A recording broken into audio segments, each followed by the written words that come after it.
My name is Stephan, and I am a civil resistance scholar and the co-lead of the Horizons Project, which is a team of organizers focused on strengthening democracy in the US. And I have spent the past 25 years or so working with and writing about movements both in this country and around the world that have been trying to advance fundamental rights, freedoms, democracy.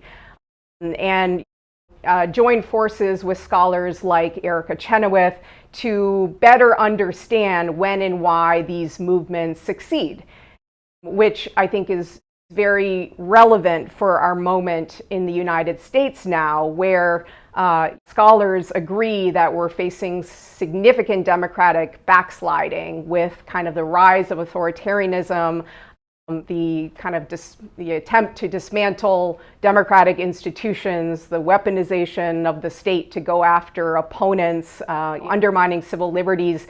So we are facing an authoritarian moment in the country, in the United States. Of course, we have a long history of authoritarianism in this country grounded in white supremacy. You think about Jim Crow, racial apartheid in the South.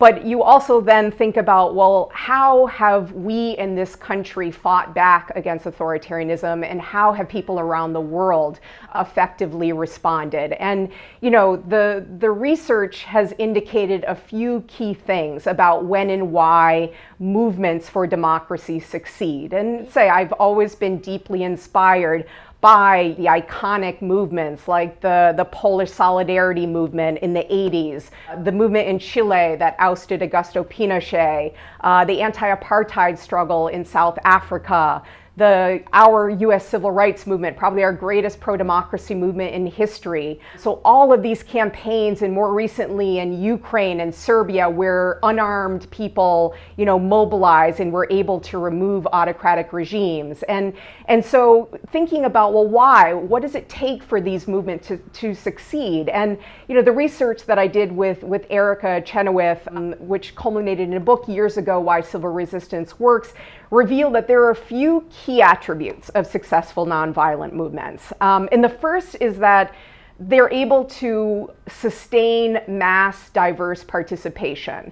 So when you think about it, when you have movements that bring people together from different sectors of society, so youth, women, business people, faith leaders, members of unions. So large, diverse movements are difficult to suppress and have a lot of power. So mass, diverse participation is key.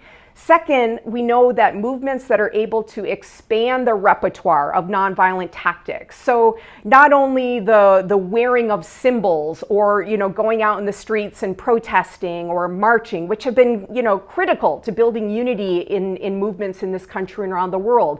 So being able to use tactics like that, but also tactics of non-cooperation. So consumer boycott, worker strikes, walkouts, acts of civil disobedience.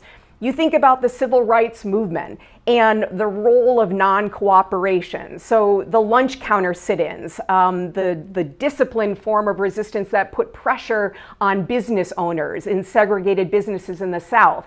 So the lunch counter sit-ins, the Montgomery bus boycott, which involved, not only a consumer boycott, but a 381-day boycott that was backed by a whole parallel transportation system. So the Black leaders of the civil rights movement created alternative carpools so that people didn't need to use the buses. They supported each other. So these tactics of non-cooperation have been powerful in movements.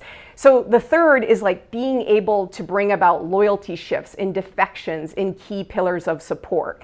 So when business leaders no longer support regimes, when faith leaders stop providing moral sanction, when workers go on strike, when students walk out. So being able to bring about shifts helps generate a lot of pressure, which movements need to succeed. And then finally, being able to maintain resilience in the face of repression. So we're seeing all different kinds of repression targeting individuals, targeting law firms, universities, union workers. And so how do you make that repression backfire on perpetrators so that they pay a price politically, economically, financially? That takes good organizing, that takes mobilization. So being able to withstand repression is key to the success of movements. And you think about cases around the world recently where there's been democratic backsliding has been happening and people have turned it around. Places like Poland, places like Brazil. In both of these cases, you had unlikely allies taking to the streets, engaging in protests. So in Poland, in the movement against the far-right regime, it was lawyers and judges out on the streets, walking out of courtrooms to protest attacks on the judiciary. In Brazil, you had business conglomerates together with unions, universities, civic associations, pushing back and saying no to authoritarianism in Brazil. So the ability to build and maintain a large, diverse front is key to the success of movements. So too is training. So building the skills of organizing, mobilizing, how to strategically target these key pillars of support that uphold authoritarian systems. That takes practice, that takes training, that takes learning. And that's the one thing that always gives me profound hope in this moment when we're facing an authoritarian reality in this country, is that autocrats are often weaker than they seem, and we are stronger than we think.